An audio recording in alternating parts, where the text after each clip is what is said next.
ములుగు జిల్లా కలెక్టర్ కార్యాలయం ముందు ఉద్యోగుల నల్ల బ్యాడ్జీలతో నిరసన తెలిపారు. ఇక వికారాబాద్ జిల్లా కలెక్టర్పై జరిగిన దాడిని నిరసిస్తూ Telangana employees joint action committee ఆధ్వర్యంలో నిరసన వ్యక్తం చేశారు. నిందితులపై వెంటనే చర్యలు తీసుకోవాలని డిమాండ్ చేశారు.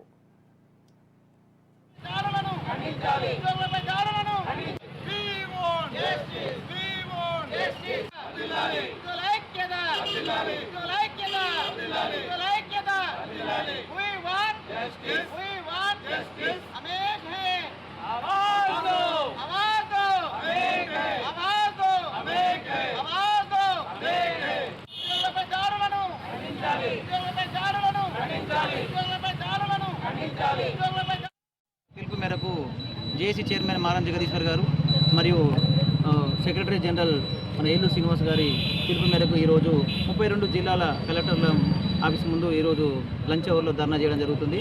మొన్న 11వ తారీఖు వికారాబాద్ జిల్లాలో కలెక్టర్పై దాడి మరియు అడిషనల్ కలెక్టర్పై మరియు ఆర్టీఓ గారిపై ఎంఆర్ఓ గారిపై మరియు అటెండర్ మరి అక్కడ ఉంటే సీసీ గారిపై దాడి జరిగింది.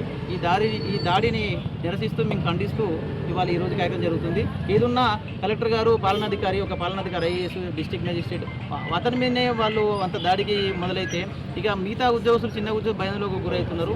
వాళ్ళకు కూడా కఠిన చర్యలు వాళ్ళ మీద ఎటువంటి చర్యలు పీడీ యాక్ట్ లాంటి చర్యలు తీసుకొని 32 మందిలో మనం ఎంక్వైరీ చేస్తే వాళ్ళకు 19 మంది భూమి లేదనే విషయం తెలిసింది. మన పేపర్లో చూస్తున్నాం. మిగతా వాళ్ళు కూడా పరారీలో ఉన్నారని తెలిసింది. ఏ దేశం పారిపోలే. వాళ్ళని ఎక్కడైనా తీసుకొచ్చి కఠిన చర్యలు వాళ్ళ మీద తీసుకోవాలని ఆలోచిస్తున్నాం.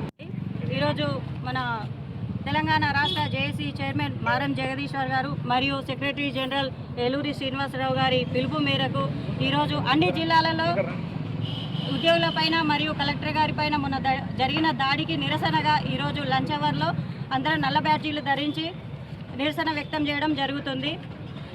ఈ దాడిని మేము మరి అసాంఘిక శక్తులు చేసిన దాడిని ఖండిస్తున్నాము. భవిష్యత్తులో ఉద్యోగులపైన ఇలాంటి దాడులు జరగకుండా ప్రభుత్వే బాధ్యత తీసుకొని రక్షణ కల్పించాలని ఈ సందర్భంగా మేము ప్రభుత్వాన్ని కోరుకుంటున్నాము. కాబట్టి వాళ్లకు అందరికీ భరోసానిచ్చి భవిష్యత్తులో వాళ్ళకి ఇలాంటి సంఘటనలు జరగకుండా చూడాలని కోరుకుంటున్నాము.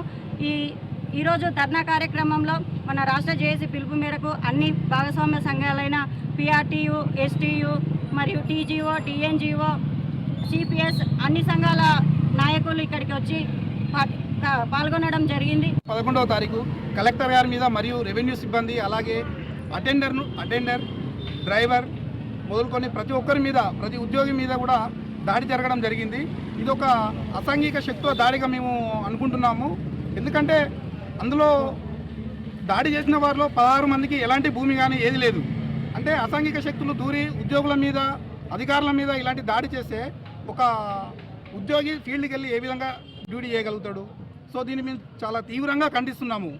జేఏసీ పక్షాన జగన్మోహన్ సార్ మరియు ఏలూరి శ్రీనివాసరావు గారు జనరల్ సెక్రటరీ జనరల్ గారు వారి ఆధ్వర్యంలో ఈరోజు నిర్వహించినటువంటి ఈ లంచ్